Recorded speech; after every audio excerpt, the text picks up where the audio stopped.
Muy buenos días aquí en Cambridge, Massachusetts, Estados Unidos.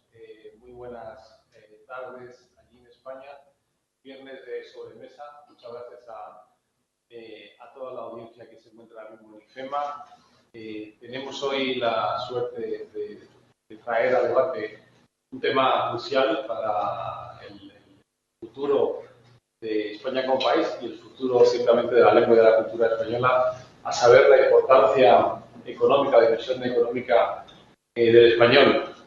Y enmarcamos con tres ponentes de relevancia que tienen una importante actividad transatlántica y una importante actividad en Estados Unidos, desde Boston en general y desde la Universidad de Harvard en particular, desde donde saludamos. Paso brevemente a presentaros. Como vamos a proceder será, tras esta breve introducción, las intervenciones de los tres ponentes que me acompañan y que inmediatamente voy a presentar, y con posterioridad abriremos un turno de preguntas para aquellos que os encontráis en Madrid, en IFEMA, y aquellos también que nos están siguiendo desde aquí, desde el Real Colegio Complutense aquí en la Universidad de Harvard.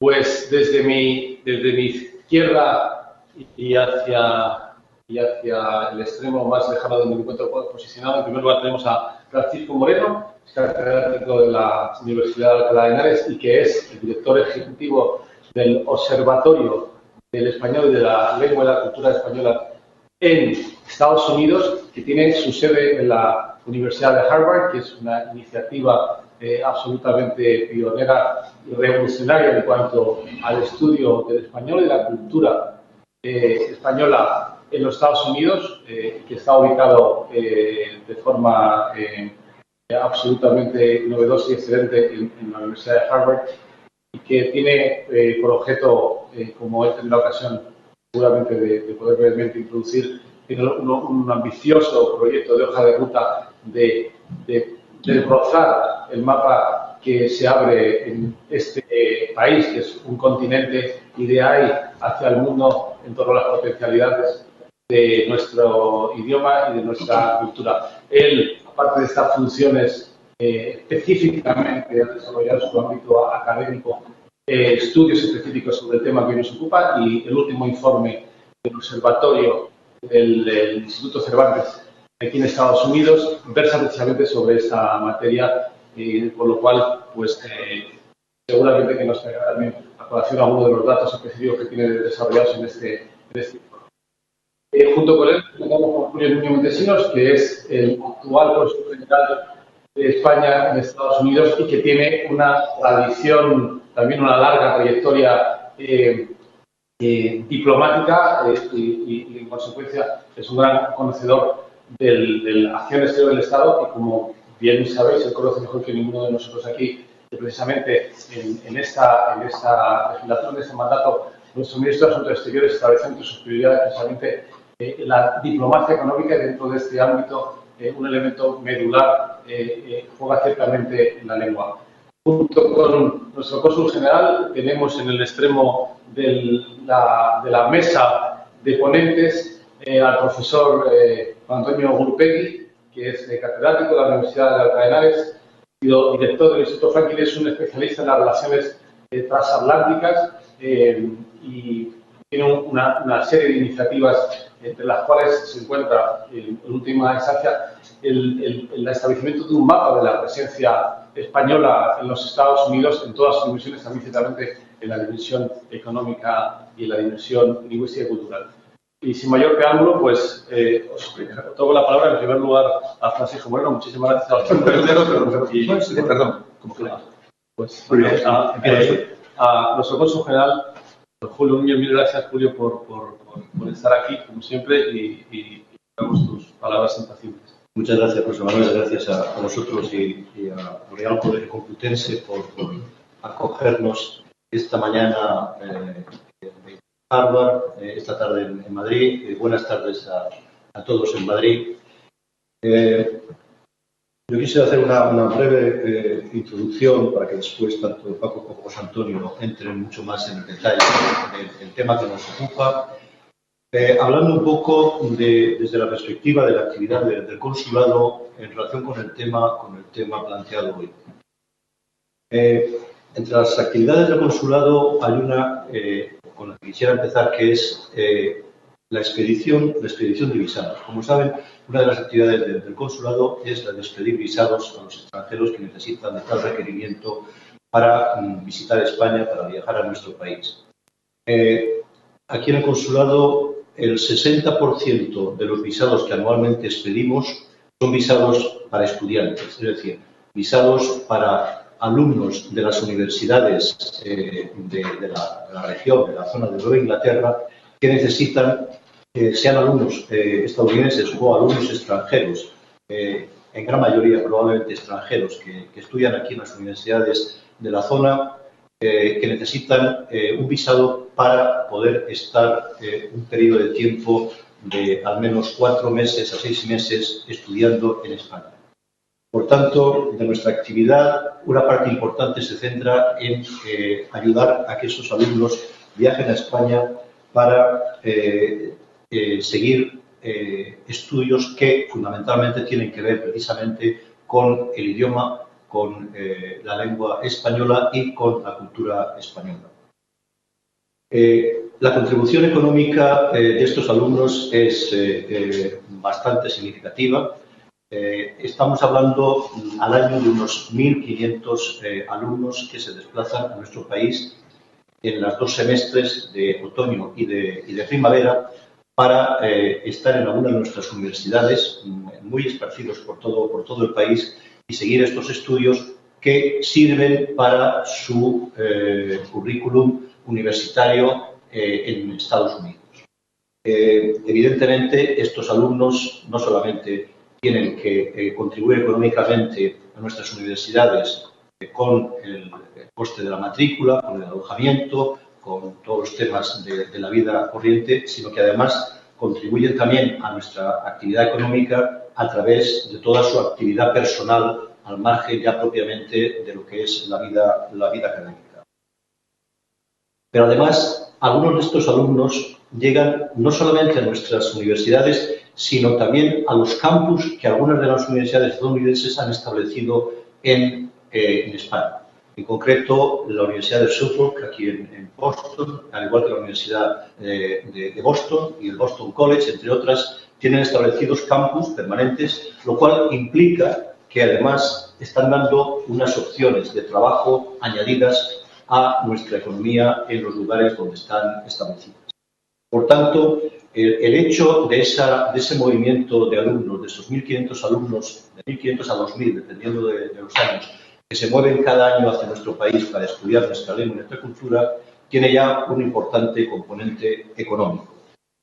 Pero además de eso, yo creo que también hay que hablar de un componente que podríamos denominar intangible, que consiste precisamente en lo que esos alumnos, al pasar y a vivir varios meses en nuestro país, van a poder obtener como conocimiento de nuestra realidad de cara al futuro. Y van a poder ser, en muchos casos, elementos que van, miembros de una sociedad como la estadounidense o de la sociedad internacional, como digo al principio.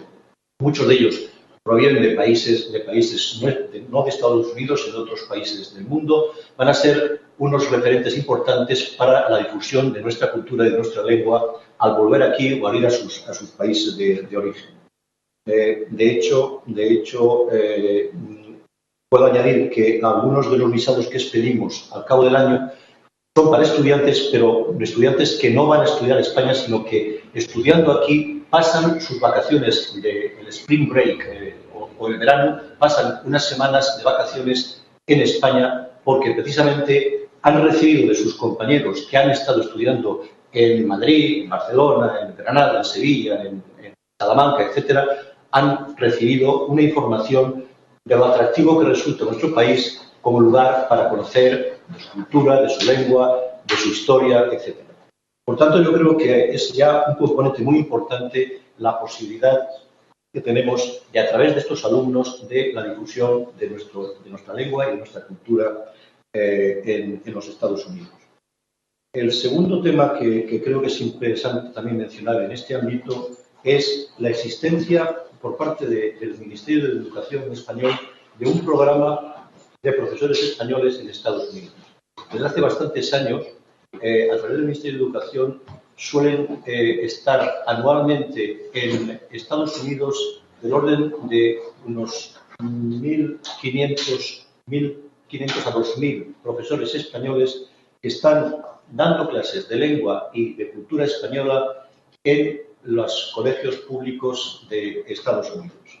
Evidentemente, eso implica, por una parte, una serie de puestos de trabajo que tienen la opción de la que disponen nuestros profesores, son retribuidos en la mayor parte de los casos por los distritos escolares de Estados Unidos en los que trabajan y realizan además una labor importantísima, de nuevo, como difusores de la lengua y de la cultura española en los Estados Unidos.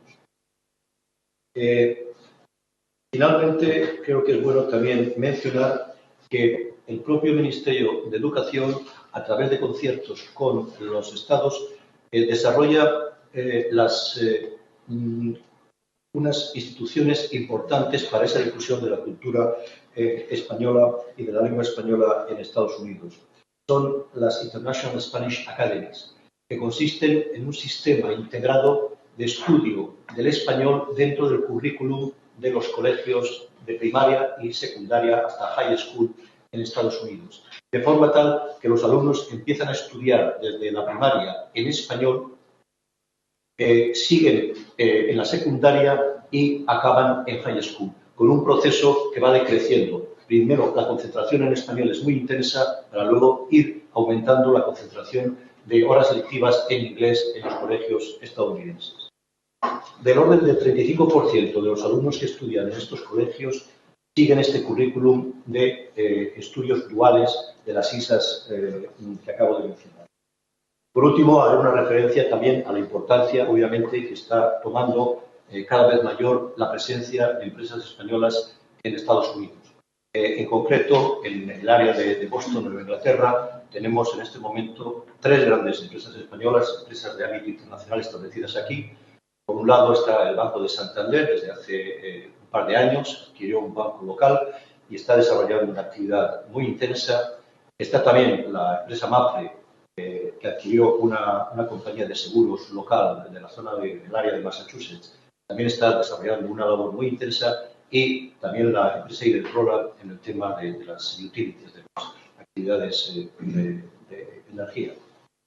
Pero junto a ellos está viniendo cada vez más pequeñas empresas españolas en ámbitos que conectan mucho con el área fundamental de la actividad económica del estado de Massachusetts, sobre todo, que es el área de la innovación tecnológica, la biotecnología, las clean techs, etc. Evidentemente, eso implica también, a través de nuestro idioma y de los contactos bilaterales, una relevancia importante en el mundo económico a través de nuestra lengua y de nuestra cultura. Y de momento lo dejo ahí, luego podremos seguir comentando temas al hilo de esta intervención si lo desean. Muchas gracias. Bien, muchas gracias, muchas gracias, Julio. A continuación, Francisco Moreno, catedrático de la Universidad de Alcalá y director del Observatorio del Español aquí en la Universidad de Harvard. Bien. Un saludo a los asistentes al Foro Internacional del Español, a todos los que siguen esta mesa redonda a través de las redes. En primer lugar, quisiera expresar mi satisfacción por la organización y por la celebración de este foro, que pone la lengua específicamente en el foco de atención. Creo que nuestra sociedad en general necesita volver la mirada sobre la cultura, sobre los valores ligados al humanismo, y la lengua es el instrumento que expresa y que articula todos esos valores. Todo lo que sea hablar sobre la lengua es bien recibido. Es bueno que se hable sobre la lengua, es bueno que se hable sobre la lengua española, aunque sea mal, valga la ambigüedad.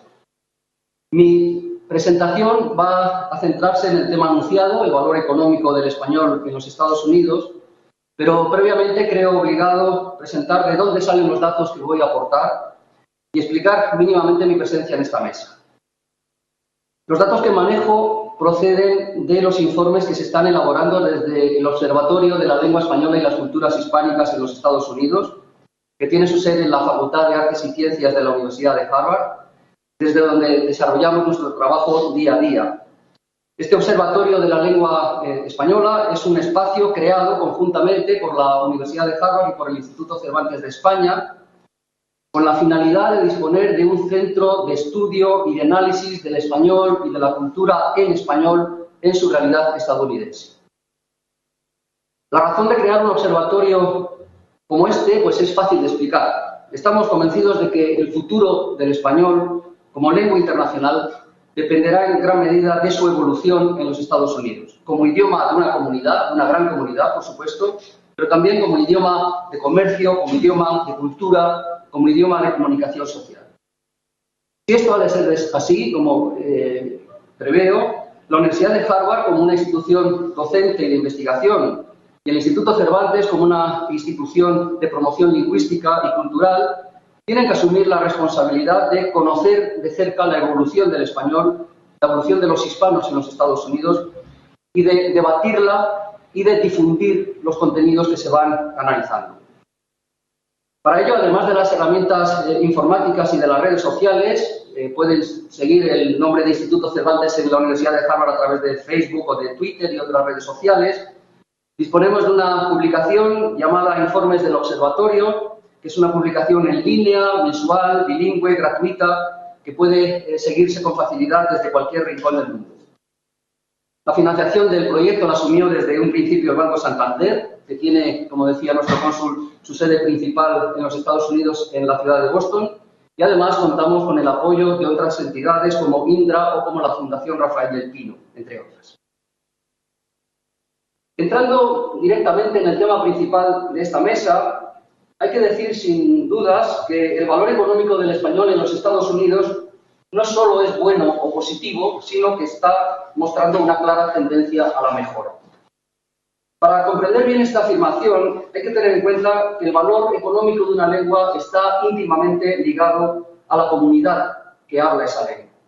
Así que si la situación del español en los Estados Unidos es buena, se debe en gran parte a que la situación socioeconómica de los que hablan esa lengua, principalmente los hispanos o latinos, está mejorando. Aunque por supuesto no hablan solo español en Estados Unidos los latinos o los hispanos. También son muchos cientos de miles los estadounidenses que conocen y que hablan la lengua española. Y por otro lado, esa mejora socioeconómica a la que me estoy refiriendo está muy relacionada con la educación, tanto en el nivel de enseñanza primaria como en el de secundaria y en la enseñanza universitaria. Voy a proponer algunos datos que sirvan para la reflexión. Algunos de ellos son conocidos, pero no por ello dejan de ser menos importantes. En este momento, el mercado hispano de los Estados Unidos es la 13ª economía mundial. Es una economía que está prácticamente a la altura de la economía española, que es la más potente de todos los países hispanohablantes. Y, como digo, es muy significativo que el conjunto de la comunidad hispana esté a la altura de una gran potencia hispanohablante. De hecho, entre 1990 y el año 2015 en el que estamos, el crecimiento de la economía latina o hispana ha sido de un 460%. En el capítulo de los ingresos económicos, más del 50% de los hispanos tienen unos ingresos anuales por encima de los $20.000. Además, esos ingresos medios han ido creciendo ininterrumpidamente. En el año 1980 eran aproximadamente de $13.000 al año y en el año 2010 ya estaban por encima de los $50.000 al año. Por lo tanto, es un crecimiento muy llamativo. Por supuesto, aún quedan muchas cosas en las que avanzar y en las que mejorar. Las probabilidades que tiene un latino o un hispano de conseguir un puesto de gerente o un puesto de una profesión cualificada son la mitad de las probabilidades que tiene un blanco o un anglo no latino. Pero, como digo, en ese terreno también se está avanzando de manera llamativa. Y todo eso está ligado con la educación. En este momento, en las escuelas públicas primarias, el 25% de los hispanos, el 25% de los estudiantes son hispanos. Ese porcentaje está por encima del promedio de población hispana en los Estados Unidos, que está alrededor del 17%. Por lo tanto, en la escuela, ya hay una proporción muy significativa de hispanos. En la enseñanza secundaria, el número de abandonos de los hispanos, que hace unas décadas era dramático, también está mejorando de una forma importante. En el año 2000, el abandono era de más de un 30%, más de un tercio de los muchachos y de las muchachas que iban a las escuelas secundarias abandonaban. En este momento está alrededor de un 15%. Todavía es alto, sobre todo si tenemos en cuenta que el índice de abandonos entre la población negra es de un 10%, entre la población blanca no hispana es de un 5% y entre los asiáticos de un 4%. Pero desde luego la proximidad a esas proporciones está poniéndose muy de manifiesto. Y en cuanto a la universidad, en 2015 los hispanos constituyen la minoría con mayor número de matrículas en el conjunto de la universidad estadounidense.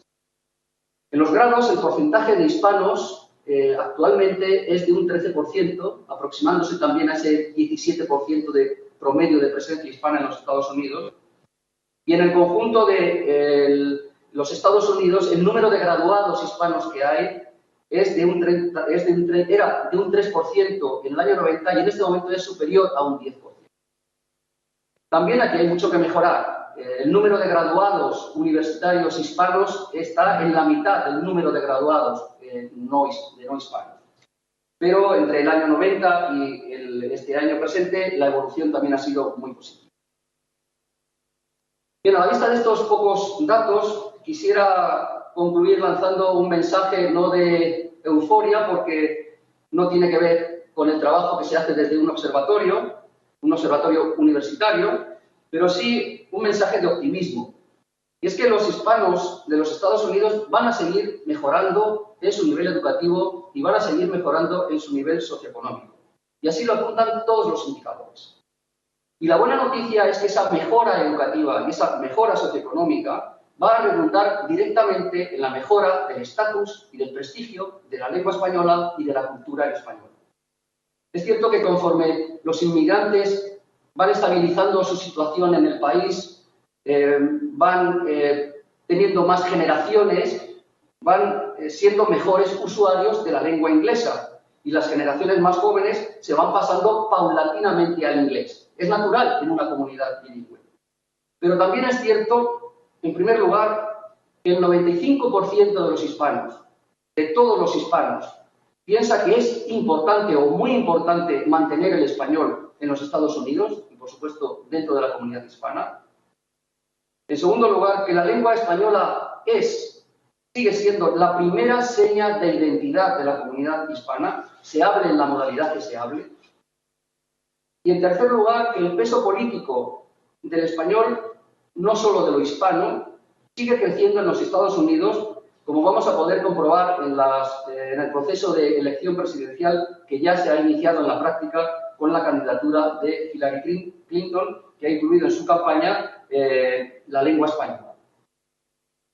Y en una escala menor, esta mejora a la que me estoy refiriendo también se aprecia en otros hechos. Por ejemplo, la Universidad de Harvard, de la exclusiva Ivy League, centro universitario de la Nueva Inglaterra más tradicional y además anfitriona de algunos de los intelectuales más conservadores de este país, va a poner en funcionamiento a partir del próximo otoño, por primera vez en su historia, una línea académica dedicada específicamente a los estudios hispanos o latinos. Yo creo que estas son realidades constatables que he querido poner sobre la mesa para poder debatirlas luego en el coloquio con compañeros de mesa y, por supuesto, con todos los que nos están viendo a través de las cámaras. Nada más. Muchas gracias. Muchas gracias. Muchas gracias, querido Paco, por tu intervención. Buenas tardes en Madrid y buenos días al público de aquí en Real Colegio Complutense de Harvard. Quisiera, en primer lugar, pues, agradecer a Real Colegio Complutense y a su director, Manuel Martínez, pues, el que nos haya acogido en esta casa, que es la casa de todos los españoles que hemos pasado por Boston y por Harvard, para esta mesa redonda y la excelente acogida que tuvo desde el primer momento que le planteé el tema, y también a los responsables de IFEMA, cuando tuvimos noticia en el Instituto Franklin de la Universidad de Alcalá de este tema, pude comentarlo con con mi compañera Marta Walliser, que fue el contacto con Antonio Martín de IFEMA, que también pues, desde el primer momento acogieron esta iniciativa de forma muy positiva, como Julio Cañero, el director del Instituto Franklin, a quien estoy viendo ahí, pues también le agradezco que impulsara este acontecimiento. Y desde luego, pues los académicos podemos tener muy buenas intenciones, pero si la técnica no funciona, no hay nada que hacer, y en ese sentido, pues José Manuel Páez, que es el responsable de la Universidad Politécnica de Madrid, aquí en el Real Colegio Complutense, ha sido el artífice de que pues, todos ustedes puedan estar viéndonos y escuchándonos, así como el personal también de los sistemas informáticos y audiovisuales de IFEMA. Muchas gracias a todos vosotros.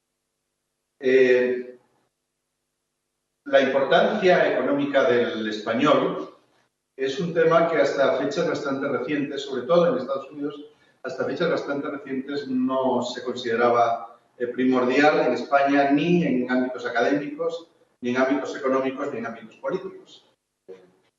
Cuando hace pues, 10, 15 años comenzamos algunos de nosotros a hablar del tema del español en Estados Unidos y la importancia económica que podía tener, no es que nos miraran con extrañeza, pero sí que se potenciaba más lo que era pues, el tema cultural, el tema académico, etcétera, obviando de alguna forma la importancia que podía tener el idioma para formar parte de su repercusión que podía tener en el PIB, ¿no? Poco a poco eso es una realidad que ha sido también entendido sobre todo por los políticos, que son quienes a fin de cuentas tienen que impulsar cualquier tipo de acción o actividad tendente a la preponderancia o la importancia del español dentro del punto de vista económico, y fruto de ello, por ejemplo, desde mi punto de vista, no sé si el amigo Paco estará de acuerdo, pero fruto de ello es precisamente el Observatorio del Español. Ver la importancia que puede tener el español desde el punto de vista académico, perdón, desde el punto de vista económico. Se trata de una importancia desde el punto de vista que lo mismo que en España todavía existe el debate si la introducción o la forma en que España debe tener preponderancia en la sociedad norteamericana, en la sociedad estadounidense, tiene que centrar su foco en la población hispana, con más de 50 millones de personas de origen hispano en Estados Unidos, o bien en la población angla en general. También en parte ese debate se está desarrollando respecto a cuál debe ser el target primero de la importancia que el español debe tener. Por una parte de la población hispana o debe ser de la población angla. No conocía la cifra que acabas de dar, el 95% de población hispana que cree que hablar español es de una importancia fundamental en el desarrollo incluso laboral, mucho más allá del cultural, del social o del político, pero indudablemente sí es muy superior al que existe. Aún más, en las décadas de los 70, en la década de los 80, incluso muchos hispanos militantes reivindicativos pensaban que para sus hijos el hablar español no solo no era algo positivo, sino que podía repercutir de forma negativa posteriormente en su vida laboral. Es decir, había que ser lo más anglo posible y dentro de esa vocación de ser lo más anglo posible había que renunciar tal vez a aquellos aspectos que pudieran identificarlos como alguien hispano. El tema ha cambiado radicalmente.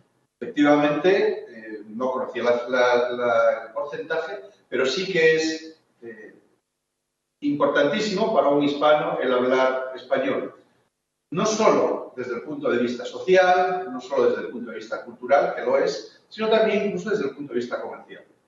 El hecho de que alguien hable español en una empresa en el mundo laboral norteamericano puede suponerle en torno al 15% de incremento salarial comparativamente con alguien que no habla español. Y eso es algo muy importante. El español, el potencial del español en Estados Unidos es fundamental. No solo por la población de origen hispano, sino también por algo que puede tal vez resultar banal, ¿no? Pero España es un país simpático para los norteamericanos. España es un país que cae bien, que cuando dices en Estados Unidos que eres español, tanto a hispanos como a otros, eres bien acogido. España gusta, ¿no?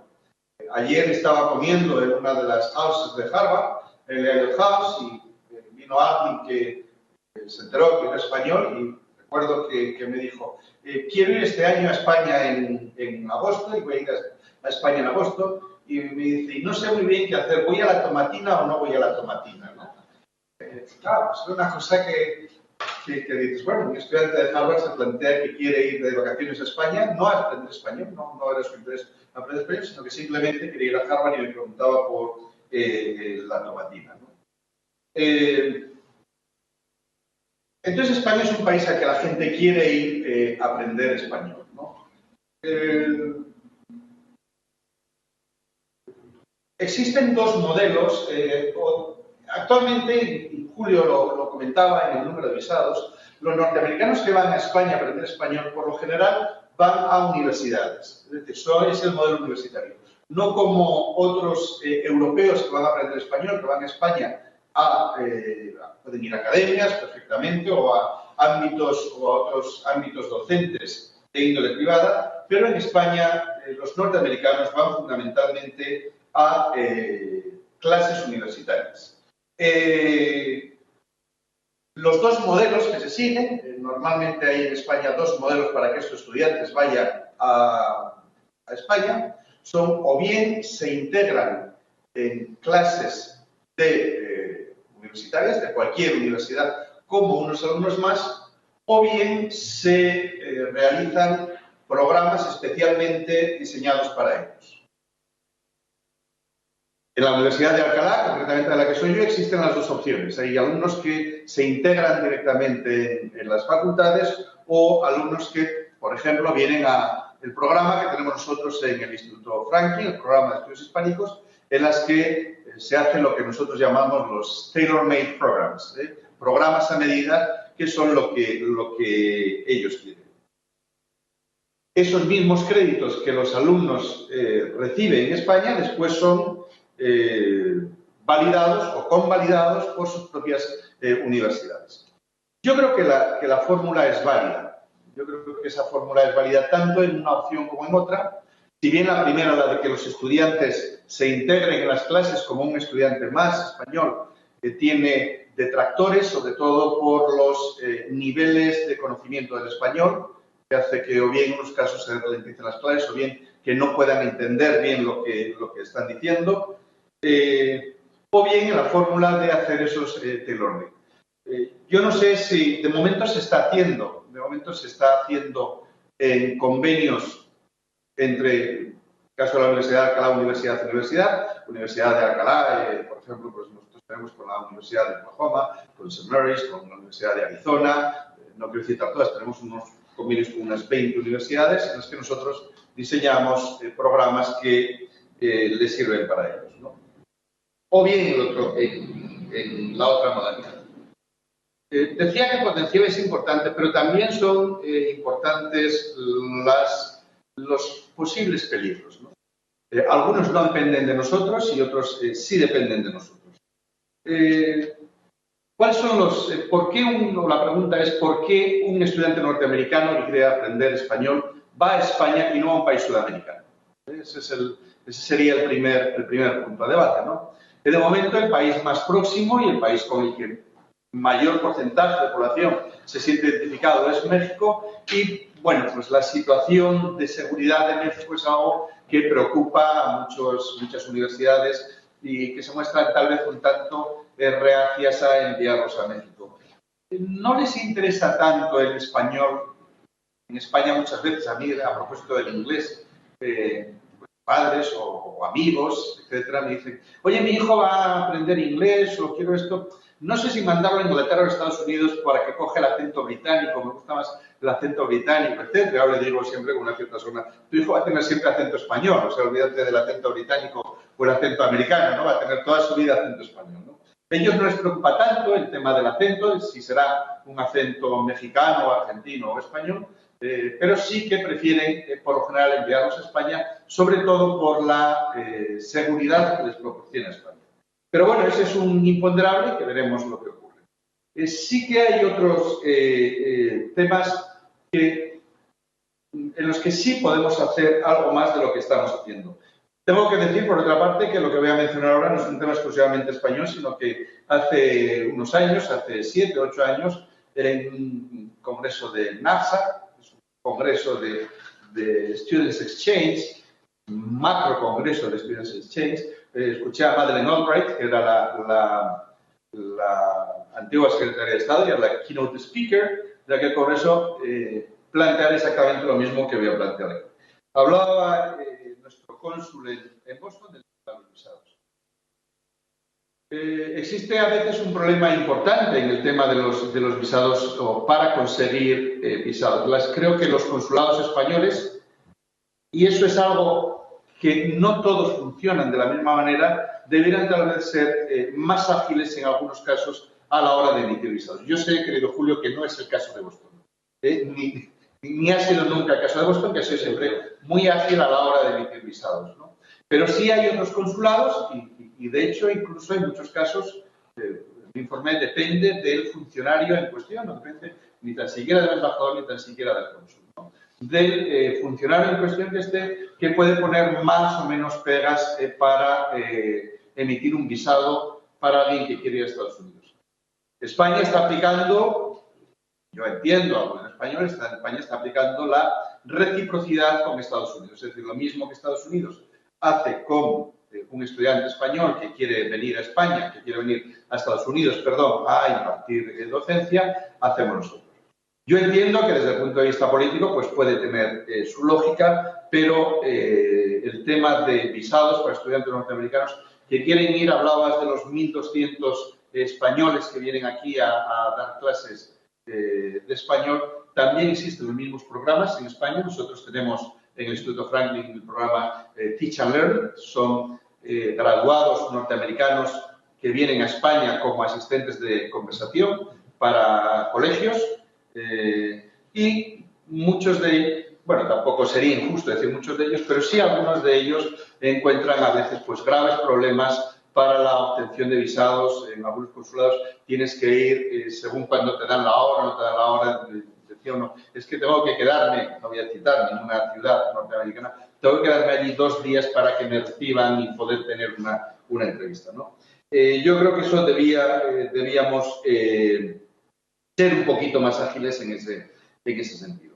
Y después quiero hacer también referencia, ya para finalizar, al mundo, a 2 puntos, y tal vez incluso pueden ser ya el punto de debate, del breve debate que podemos tener aquí, porque me imagino que hay en Madrid la gente pues querrá plantear, quienes están escuchando, pues querrán plantear preguntas. Por una parte, el tema del mundo empresarial. Estados Unidos se ha convertido en un destino de primerísimo orden, ha desplazado a cualquier otra parte del mundo en cuanto a las empresas españolas que se han asentado. El número de empresas españolas con negocios en Estados Unidos superan las 700 empresas, es un número muy importante.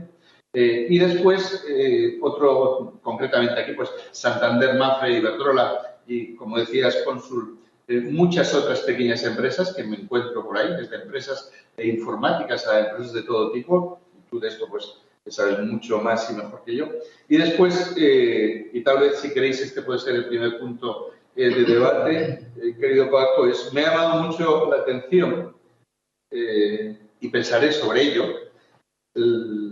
Cuando has dicho que en parte el futuro del español, en parte o en buena parte el futuro del español va a depender de su evolución en Estados Unidos. Obviamente, si el español tiene la importancia que tiene, no es precisamente por España, sino que es por el mundo iberoamericano, por lo que el español es importante, ¿no? Y quería preguntarte, para empezar un poco con el debate, si puedes abundar en tu impresión, en tu convencimiento, para ser más preciso, ¿no? En tu convencimiento de que el futuro del español en el mundo va a depender de su evolución en Estados Unidos. Sí, hablaba del futuro del español como lengua internacional. Evidentemente, como lengua materna, el futuro del español dependerá de su comunidad de hablantes, que es una comunidad amplia, sólida, creciente, con unas características bien diferenciadas respecto de otras grandes lenguas internacionales, porque dentro del mundo hispánico más del 90% de los que viven en ese mundo hispánico son hispanohablantes, cosa que no pueden decir los grupos anglófonos o francófonos, donde no alcanzan esa proporción tan alta. Por lo tanto, estamos hablando de una comunidad muy sólida. Lo que se debate es el futuro como lengua internacional, es decir, que pueda llegar a ser una lengua franca como un instrumento de comunicación entre gente que no lo tiene como lengua materna, como un instrumento para hacer negocios, como un instrumento para mover productos culturales. En ese sentido, la comunidad estadounidense creo que es clave, porque desde aquí no solo se están generando grandes volúmenes de negocio en empresas, digamos, más tradicionales, sino también en empresas culturales, y esos modelos de negocio que se expresan en unas lenguas determinadas, principalmente en inglés, pero que ahora va acompañado del español, se irradia hacia todo el mundo. La imagen que se transmite en gran parte por todo el mundo, por Asia, de lo que ocurre en el mundo hispánico, pasa por Estados Unidos. Es la imagen que se da desde Estados Unidos. Cuanto más prestigioso sea el español en Estados Unidos, cuanta más fuerza tenga, mejor imagen proyectará en el resto del mundo y más valor tendrá la lengua. A eso es a lo que me refiero. Su valor como lengua internacional. Evidentemente el mundo tiene una gran macro lengua franca que es el inglés y ahora mismo se está distribuyendo la comunicación internacional entre otras dos grandes lenguas que son el español en el hemisferio occidental y el chino en el hemisferio oriental. Esas dos lenguas van a aumentar su espacio, van a convertirse poco a poco, desde mi punto de vista, en lenguas francas, supeditadas al inglés en gran parte, pero con prestigio suficiente como para poder ser también utilizadas como instrumentos de comunicación internacional. Sí, yo si me permites, simplemente por ratificar y expresar mi total coincidencia con lo que acaba de decir Paco, creo que efectivamente como lengua internacional es muy importante que el español arraigue de una forma clara aquí en Estados Unidos, ¿no? Y de hecho además se está viendo, es decir, los papeles que recibimos cada día de empresas de aquí que te mandan publicidad de lo que sea, cada vez es más frecuente que sea bilingüe lo que recibes, es decir, que está en inglés y en español. El papel que te manda la compañía de teléfonos, con lo cual, efectivamente, si eso se consolida, yo creo que efectivamente la capacidad de proyección, como decía Paco, hacia el mundo, no nuestro directamente, no de habla directa española, sino al resto del mundo, realmente será muy determinante. Y ahí me permito abrir un tema nuevo, pero que yo creo que es fundamental, y de esto Paco también y tú nos podréis decir, pero me parece que es muy importante la capacidad que tengamos de que en las nuevas tecnologías de comunicación el español realmente se ancle de una forma sólida. Es decir, Internet, todos los dispositivos actuales del mundo de la comunicación audiovisual, yo creo que ese es un trabajo importantísimo que entre todos habrá que intentar hacer para que se consolide, porque está ahí, es el medio en el que ya ahora y a partir de ahora cada vez más el idioma va a tener su difusión fundamental, ¿no? Y por tanto yo creo que ese es un tema que habrá que también abordar en algún momento desde el punto de vista vuestro, quizá el observatorio, en fin, seguro que se está haciendo, pero yo creo que sería muy importante insistir en ese camino. Sí, me imagino que ese es un tema que los lingüistas, y algo tú de eso sabes, querido Paco, sabéis, ¿no? Ha habido un tema referente, yo he mencionado lo que desde mi punto de vista eran dos peligros que podía tener el español, ¿no? Por una parte la proximidad de estar dentro de Estados Unidos, me estoy refiriendo, siempre teniendo como referente el marco de Estados Unidos, por una parte la proximidad que tienen de países de habla española, como fundamentalmente México, y el otro, el tema de la burocracia que a veces pues nos atrapa a todos y el que resulta muy difícil escapar. Pero había otro tema importante que también puede ser un problema para el español, ¿no? Como tal, que es el tema, y no sé si estáis de acuerdo, del Spanglish. Es decir, sí, enlazando con lo que decías tú, del español en Estados Unidos y el Spanglish, si lo veis como una amenaza, no lo veis como una amenaza, está ahí, no está, podemos hablar de Spanglish, no podemos hablar de Spanglish. ¿Por qué? Porque eso es algo, lo sabéis los dos muy bien, ¿no? Es un tema muy controvertido, el tema del famoso Spanglish. Yo puedo decir que ha sido interesante estos dos últimos días, justo cuando volví a casa en el metro. Boston, por suerte, es una ciudad que tiene un buen transporte público. El primer día iban 3 chicos, yo creo que eran de la República Dominicana, me pareció, a los que difícilmente podía entenderles lo que estaban hablando. Su aspecto, pues, era un poco más de raperos, porque estaban hablando de rap, de que iban a hacer canciones y todo esto, y no pude entenderlos. La verdad, pues, acabé un poco triste por eso, ¿no? Pero al día siguiente, casualmente, me encontré con otros 3 chicos un poquito más jóvenes que venían de la escuela. Se veía que hablaban de que se iban a la escuela, y les pude entender todo. O sea, un poco la diferencia socioeconómica, y ocurrió un día detrás de otro, o sea, fue justo un día detrás de otro, ¿no? Entonces, sobre todo, Pablo, me interesaría mucho que abundar sobre el tema del espacio. Sí, bueno, la verdad es que yo cuando tengo la posibilidad de estar cerca de raperos en España, tampoco los entiendo mucho. Pero no porque no sepa español, que no es que lo domine completamente, sino porque se trata de registros, de estilos y de jergas diferenciadas. Evidentemente, ningún hablante sabe hablar como todos los hablantes. Mis padres y otras personas de su generación no eran capaces de entender los libros de Heidegger traducidos al español. Claro que no. Hay que tener en cuenta que la realidad lingüística es muy compleja.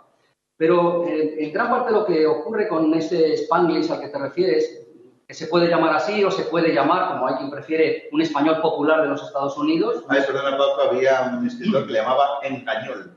Sí, bueno, ahí. El engañol, ¿no? Y otras muchas variantes tradicionales, más como pocho, ¿verdad? O la propia variante de chicano. Hay muchas maneras de llamarlo desde hace décadas. Pero lo que ocurra con esas variedades de lengua dependerá de la estabilidad de la propia comunidad y de su identificación con la lengua. En la medida en que se identifique, por supuesto que seguirá existiendo consecuencias del contacto lingüístico entre variedades, porque en cualquier entorno bilingüe existen. Existe en la frontera catalano-aragonesa, existe en el País Vasco, existe en el norte de África cuando el español entra en contacto con las lenguas del norte de África, existe en cualquier entorno bilingüe. ¿Cómo no va a existir en los Estados Unidos? Pero sí es importante que haya una identificación de su comunidad, de la comunidad hablante, de la comunidad hispánica con su lengua. Y en este momento creo que estamos en una etapa crítica para el futuro del español, de ahí su interés en analizarlo y en seguirlo de cerca, porque por primera vez hay más hispanos nacidos en los Estados Unidos que procedentes de países hispanohablantes, por primera vez. Es decir, lo que ocurre... ¿Cuándo es ¿en qué año se...? En el año 14. En el año 14. Por primera vez hay más hispanos latinos censados ya, nacidos en los Estados Unidos, es decir, de segunda y de tercera generación, que de primera generación. Por lo tanto, es ahora mismo cuando se está dirimiendo si el español va a tener continuidad o no. Y por eso es muy importante, desde mi punto de vista, cuidar 3 ámbitos que es donde la lengua se mantiene o se pierde. Primero, el de la familia. Por eso es muy importante que la lengua tenga prestigio, porque si tiene prestigio, los padres querrán que sus hijos sigan hablando español y no lo frenarán como ocurría hace unas décadas. El segundo ámbito es el de los medios de comunicación, es decir, el de la vida social, que se pueda percibir y recibir el español en esas comunicaciones del correo. Cuando la oficina de correos de Estados Unidos te escribe, siempre te escribe en las 2 lenguas. Que se ponga la televisión y se pueda... La radio es muy importante para los Estados Unidos. Ahora que te interrumpa, este año por primera vez he visto también que Harvard tiene algunos letreros en los 2 idiomas. En algunos en algunos lugares están los letreros. Y estamos en Nueva Inglaterra. Estamos en la que es lo más... que es, digamos, lo más anglo de todo, porque si nos fuéramos a Miami tendríamos la sensación de que todo es hispano, y tampoco es la realidad media de Estados Unidos. Y el tercer ámbito al que me refería antes es el de la educación. La escuela es fundamental. Hay que apoyar el español en la escuela. Hay que convencer a las autoridades de que eso no es un empobrecimiento ni una pérdida de americanidad, sino que es un refuerzo de la personalidad americana y una riqueza para el pueblo americano. Y ahí es donde hay ahora mismo completamente de acuerdo. Y ahí, por eso yo mencionaba en mi intervención al principio los profesores españoles de aquí, los intentos de seguir, pero tenemos que hacer un esfuerzo muy importante en ese ámbito. porque además está demostrado, y ahí vosotros lo sabéis mucho mejor que yo, lo podéis explicar mucho mejor, pero está demostrado que los que estudian en un sistema bilingüe, o sea, y salen adelante el sistema, tienen una formación y una preparación, una capacidad para evolucionar en el proceso educativo superior incluso a los que se mantienen en un solo idioma. Con lo cual, la difusión en la escuela pública de Estados Unidos de los estudios bilingües, como mencionaba antes con los de las International Spanish Academies, es decir, que hay del orden de 104 en todos Estados Unidos ya establecidas, que se empiece a estudiar en español desde la primaria y que se continúe ahí y que luego vaya aumentando el estudio en inglés, que al final la gente sea bilingüe. Yo he podido comprobar en algunas de las escuelas de aquí a las que he ido que efectivamente los propios estadounidenses, no los hispanos, los padres, sino los padres de los alumnos estadounidenses estaban interesados especialmente en que sus hijos estudiaran en ese sistema. Por eso que acabo de mencionar, por el valor del idioma y porque contribuye este estudio bilingüe dual contribuye a una mejor preparación de cara al futuro de los chicos. Y si no empezamos en las escuelas primarias, como tú acabas de apuntar, el idioma va a acabar perdiéndose. Porque bueno, es lógico que la gente acabe yendo al idioma predominante y el idioma que es el básico del país. Yo estoy totalmente de acuerdo, creo que hay que hacer un esfuerzo en los tres ámbitos y yo diría que especialmente en el tema de la enseñanza. Porque si los chicos van a la clase en español y en inglés, los padres van a estar motivados precisamente para que sus hijos, y eso también va a retornar al ámbito familiar. Solo hay un pequeño inconveniente y es que en general en Estados Unidos los estudios bilingües y el estudio de lenguas extranjeras en general es inferior en este momento al de los años 80. O sea, ahora mismo se estudian menos lenguas extranjeras en las escuelas primarias, medias y en la universidad, y también ha ocurrido aquí en Harvard, que hace 25 años. Porque el entorno político no está favoreciendo la enseñanza bilingüe o el conocimiento siquiera de idiomas, ya no enseñanza bilingüe como modelo educativo, sino la enseñanza de lenguas extranjeras. Así como en Europa se asume con toda naturalidad que cómo no vamos a aprender 2 o 3 lenguas extranjeras en la escuela. Por supuesto, aquí no se ve así. Y pues sería más que los países anglosajones en general. En general, bueno, pero aquí se ve con mucha claridad. Y en la medida en que no se estudian lenguas extranjeras, no se estudia español. Muy bien, vamos a pasar ahora a...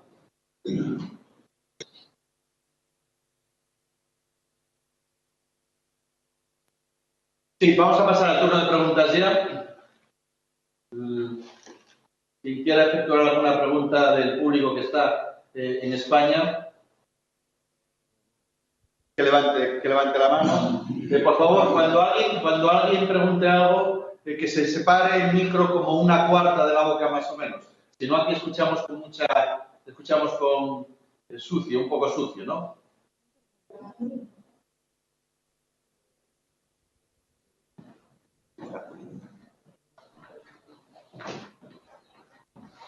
Sí, buenas tardes, ¿me oís? Sí, así a esa distancia se oye muy bien. Bien, soy Julio Cañero, director del Instituto Franklin. Ayer precisamente estuve en esta misma sala hablando de los problemas que tiene el español en Estados Unidos y decía que la falta de importancia que conceden las autoridades americanas o estadounidenses a la enseñanza de lenguas extranjeras, como decía Paco Moreno, y también a las leyes como el English Only y el No Child Left Behind. Mi pregunta es, Paco, ¿tú cómo crees que desde la posición en la que estás ahora mismo en el Observatorio del Español, cómo podemos desde España o incluso ya no solo desde España, sino de todos los países de habla hispana, cómo podemos convencer a las autoridades estadounidenses de que la política de lenguas extranjeras tiene que ser algo fundamental en el currículum de sus estudios a cualquier nivel educativo? Pues es muy difícil la pregunta que haces, porque creo que el movimiento tiene que surgir principalmente de abajo arriba, es decir, que tiene que ser el propio pueblo estadounidense el que reclame a sus autoridades una enseñanza adecuada de las lenguas extranjeras.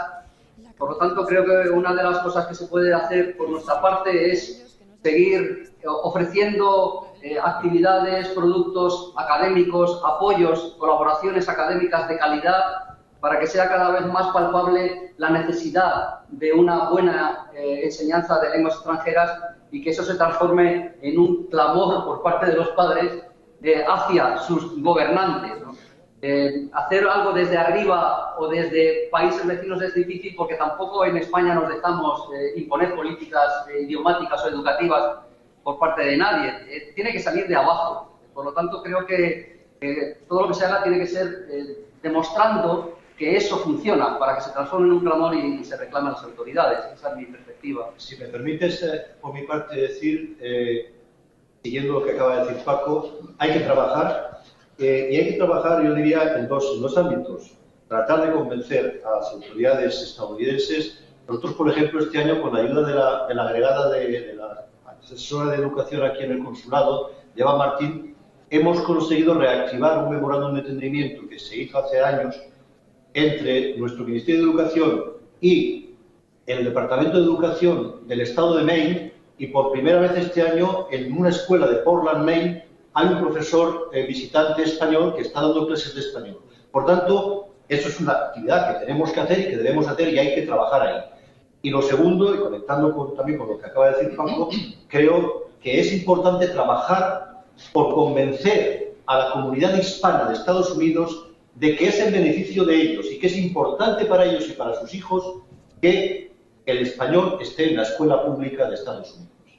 Y como decía Paco, si esa comunidad hispana reclama a sus autoridades, cuando tengan que votarles para ser senadores o representantes, ese tema esté encima de la mesa, los que vayan a ser elegibles en cada uno de los estados tendrán que tomar en cuenta eso. Por tanto, hay que trabajar con la comunidad hispana de Estados Unidos para concienciarles de que es importante para ellos y para sus hijos. Yo voy a apuntar algo que probablemente ninguno de los dos podéis decirlo, pero yo sí quiero decirlo. Yo creo que ha sido que, concretamente en el Observatorio del Español, un idioma más fuerte va a ser aquel, o un español más fuerte se logrará si efectivamente se unen las distintas comunidades que hablan español. Es decir, no podemos los españoles apropiarnos del español. Y creo que ha sido una buena idea, tanto pues, por autoridades políticas como académicas, la idea del Observatorio del Español en que no nos hemos arrogado el derecho de que es nuestro idioma, sino que es el idioma pues, de una comunidad, no sé de cuántos millones de hispanohablantes se hablan en el mundo, ¿no?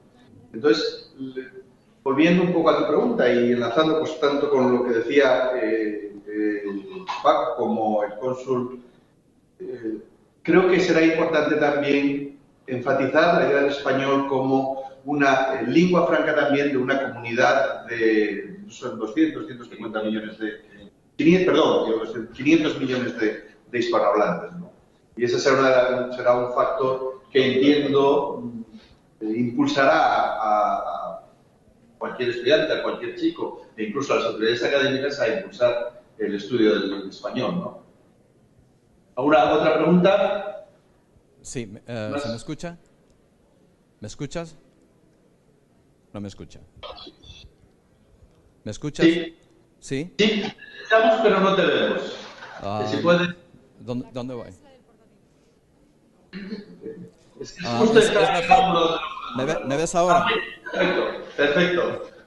Okay. Bueno, me haces vamos a ver un primer plano tuyo. Maravilloso, me hace sentir importante. Mi nombre es Alberto Avendaño, soy el director del Tiempo Latino, la publicación en español del Washington Post, y por tanto me siento obligatoriamente optimista. Es decir, creo que lo que se ha dicho, lo que habéis estado diciendo, es real, pero realmente las cosas ya están empezando desde abajo. Estados Unidos es un país donde la demografía es un destino y donde las cosas ocurren porque no tienen más remedio que ocurrir. Es un país donde todo se hace mal hasta que se hace bien. Y se han hecho muchas cosas muy mal en el tema de la lengua española en general. Uy, ¿a dónde voy?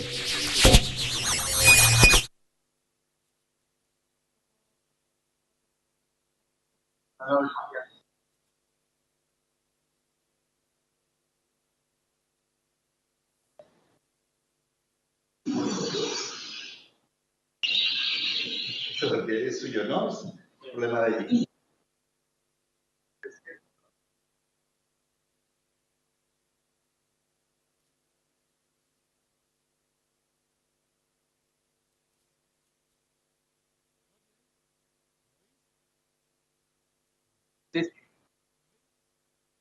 Sí,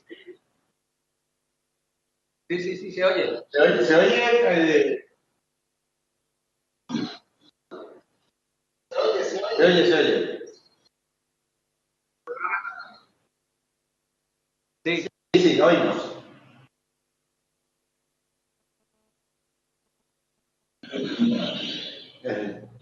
Sí, que en Estados Unidos las cosas se hacen mal hasta que se hacen bien y que afortunadamente está cambiando la situación.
Que es un punto muy interesante que ha tocado. A propósito, el otro día leí en un sitio que va a terminar Sábado Gigante, que era el programa estelar de no sé cuántos años ha estado emitiéndose Sábado Gigante, ¿no? Y que iba a dejar de emitirse. Pero bueno, esa es la anécdota. ¿Será porque se va a jubilar don Francisco? Sí, se va a jubilar don Francisco. Por eso era don Francisco el que decía que... bueno, Sábado Gigante es un programa que ha estado... Imagino que todos los que están ahí lo sabrán, pero por si hay alguien que no lo sabe, yo no sé cuántas décadas lleva emitiéndose ese programa, ¿no? Obviamente se emitía los sábados por la tarde y era un programa de entretenimiento, de variedades y creo que durante muchos años es probable que haya sido el programa más popular entre la población. Era en español, por supuesto, como el propio título, y era, yo creo que el más popular entre la población española. No sé la calidad del programa o no programa, pero también en España tenemos programas de calidad más que dudosa, entonces no podemos, imagino que en cualquier otro país, ¿no? Pero bueno, volviendo al centro de la pregunta, y creo que es muy interesante, ¿no? El tema de la calidad de los medios de comunicación españoles en Estados Unidos. Bueno, en general estoy de acuerdo con lo que ha dicho Alberto, que es hombre bien informado, no en vano trabaja en el Washington Post, ¿verdad? Y además es una de las figuras más representativas del periodismo hispano en los Estados Unidos. Estoy de acuerdo con lo que dice y es verdad que la presencia y la difusión de la prensa en español está creciendo, en la prensa escrita y también en la televisión. Univision es la cadena, digamos, más vista por encima de otras cadenas en inglés como la ABC o como la CBS. Por lo tanto, hay un terreno en el que progresar. Y me gusta la idea que ha señalado acerca de normalizar los hispanounidismos y de la idea de hablar de los hispanounidenses, porque le da normalidad al hecho de que lo hispano forme parte de la vida cotidiana de los Estados Unidos y le da normalidad al hecho de que los hispanounidenses, los hispanos de los Estados Unidos, utilicen el español con normalidad, con formas que puedan tener influencia del inglés, porque son inevitables, pero muchas de ellas ya están muy bien asentadas en el español desde hace tiempo. Por lo tanto, conviene desde mi punto de vista no tratar lo que se habla popularmente como una especie de jerga extraterrestre que no tiene nada que ver con la realidad, sino como algo que forma parte de la lengua, de la comunicación cotidiana. Lo que hay que hacer es trabajar para que esa comunicación pues, sea lo más culta y lo más ajustada a cada uno de los registros. Y eso a través de la prensa se puede reforzar con bastante claridad. Muy bien, no sé si hay alguna pregunta más o incluso alguien de los que está aquí, si quiere alguien preguntar del público que tenemos aquí en el Real Colegio Complutense de Harvard, si hay alguien que quiera preguntar algo. Sí. saber desde... Un poquito alto para que se escuche. Sí, ponte ahí debajo. Y si quieres que... Si quieres que te vean... Si quieres que te vean, vienes aquí, si no, lo preguntas ahí. Ponte aquí, sí, si te ven. Mi pregunta es un poquito más. Ahí pregunta muy sencilla. ¿El gobierno español colabora con los gobiernos de otros países hispanohablantes en la promoción de la lengua española, del educativo, cultural, etcétera? ¿O, como parece, hacen las academias de la lengua, bueno, las academias, o realmente no existe esta coordinación? Y si no hay esta coordinación, esta cooperación, ¿por qué existe? Esa es una pregunta más dirigida al señor Coche, pero la puede preguntar cualquiera. Gracias. No sé si vosotros queréis añadir. O sea, nosotros estamos efectivamente incrementando la colaboración a la que se refería. Y en la práctica, por ejemplo, yo tengo una relación muy habitual, ya desde el punto de vista práctico, con mis colegas, con los cónsules de aquí, con el cónsul de México y de otros países, Colombia, etcétera, precisamente para lo que decía antes, tratar de apoyar entre todos y en las comunidades hispanas de aquí el que efectivamente haya la demanda hacia las autoridades de aquí para que en las escuelas haya cada vez mayor presencia del español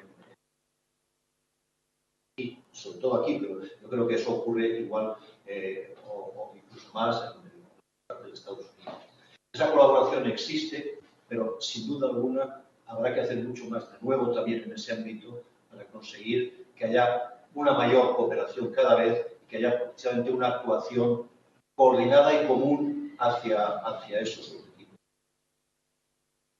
Yo puedo añadir que no tanto del gobierno en su conjunto, pero sí de una parte del gobierno de España, que es el Instituto Cervantes, que depende del Ministerio de Asuntos Exteriores. El Instituto está firmando acuerdos internacionales con la Secretaría de Cultura de México, con la Secretaría de Educación Pública, con el Instituto Caricuervo de Colombia, para poder coordinar esas políticas culturales con objetos muy concretos. No es un convenio firmado como un brindis al sol, sino que hay propuestas concretas en materia de certificación de español como lengua extranjera, en materia de enseñanza de lenguas, de difusión cultural, y es una forma concreta de plasmar ese intento de colaboración. No es algo totalmente generalizado, pero existen iniciativas y el Instituto Cervantes lleva unos años poniéndolas en marcha. Muy bien, no sé si hay alguna, nos hemos pasado un poquito de tiempo, pero ¿hay algunas preguntas?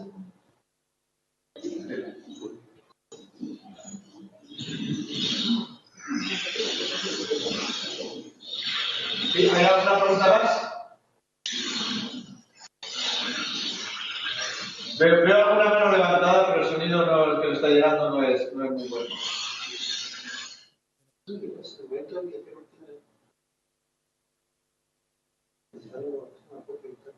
No nos está llegando.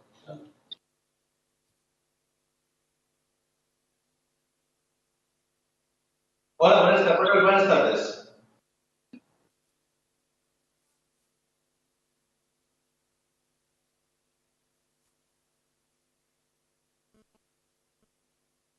Nosotros,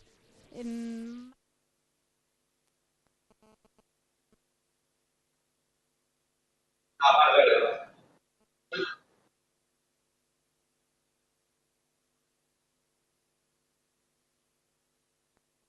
Muy bien, muchas gracias.